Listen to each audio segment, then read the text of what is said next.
اعوذ باللہ من الشیطان الرجیم بسم اللہ الرحمن الرحیم۔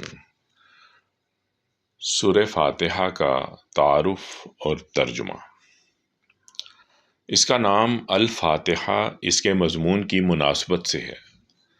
فاتحہ اس چیز کو کہتے ہیں جس سے کسی مضمون یا کتاب یا کسی شے کا افتتاح ہو۔ دوسرے الفاظ میں یوں سمجھیے کہ یہ نام دباچہ اور آغاز کلام کا ہم معنی ہے۔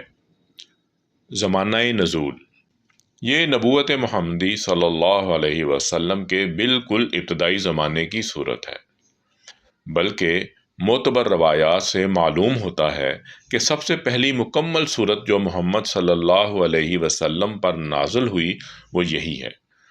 اس سے پہلے صرف متفرق آیات نازل ہوئی تھیں جو سورہ علق، سورہ مزمل، سورہ مدثر وغیرہ میں شامل ہیں۔ مضمون: دراصل یہ صورت ایک دعا ہے جو خدا نے ہر انسان کو سکھائی ہے جو اس کی کتاب کا مطالعہ شروع کر رہا ہو۔ کتاب کی ابتدا میں اس کو رکھنے کا مطلب یہ ہے کہ اگر تم واقعی اس کتاب سے فائدہ اٹھانا چاہتے ہو تو پہلے خداوند عالم سے یہ دعا کرو۔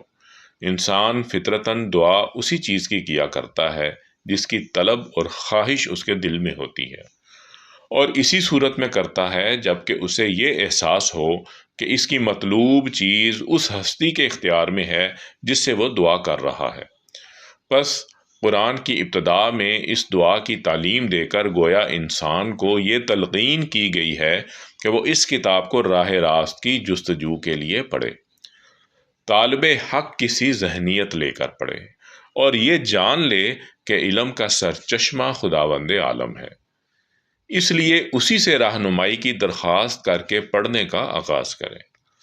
اس مضمون کو سمجھ لینے کے بعد یہ بات خود واضح ہو جاتی ہے کہ قرآن اور سورہ فاتحہ کے درمیان حقیقی تعلق کتاب اور اس کے مقدمے کا سا نہیں بلکہ دعا اور جواب دعا کا سا ہے۔ سورہ فاتحہ ایک دعا ہے بندے کی جانب سے، اور قرآن اس کا جواب ہے خدا کی جانب سے۔ بندہ دعا کرتا ہے کہ اے پروردگار میری رہنمائی کر، جواب میں پروردگار پورا قرآن اس کے سامنے رکھ دیتا ہے کہ یہ ہے وہ ہدایت و رہنمائی جس کی درخواست تو نے مجھ سے کی ہے۔ اسلام جو تہذیب انسان کو سکھاتا ہے اس کے قواعد میں سے ایک قاعدہ یہ بھی ہے کہ وہ اپنے ہر کام کی ابتدا خدا کے نام سے کرے۔ اس قاعدے کی پابندی اگر شعور اور خلوص کے ساتھ کی جائے تو اس سے لازماً 3 فائدے حاصل ہوں گے۔ ایک یہ کہ آدمی بہت سے برے کاموں سے بچ جائے گا، کیونکہ خدا کا نام لینے کی عادت اسے ہر کام شروع کرتے وقت یہ سوچنے پر مجبور کر دے گی کہ کیا واقعی میں اس کام پر خدا کا نام لینے میں حق بجانب ہوں۔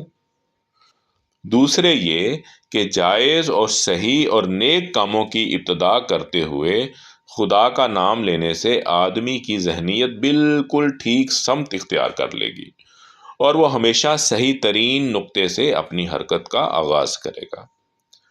تیسرا اور سب سے بڑا فائدہ یہ ہے کہ جب وہ خدا کے نام سے اپنا کام شروع کرے گا تو خدا کی تائید اور توفیق اس کے شامل حال ہوگی، اس کی سعی میں، اس کی کوشش میں برکت ڈال دی جائے گی، اور شیطان کی فساد انگیزیوں سے اس کو بچایا جائے گا۔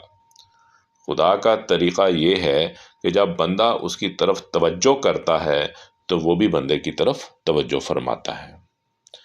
تو اب ہم اس کا ترجمہ جو ہے اس سے فیض یاب ہوتے ہیں۔ سب تعریف اللہ کے لیے ہے جو سارے جہاں کا مالک ہے، بہت مہربان، نہایت رحم والا ہے، انصاف کے دن کا مالک ہے۔ اے اللہ، ہم تیری ہی عبادت کرتے ہیں اور تجھ ہی سے مدد چاہتے ہیں۔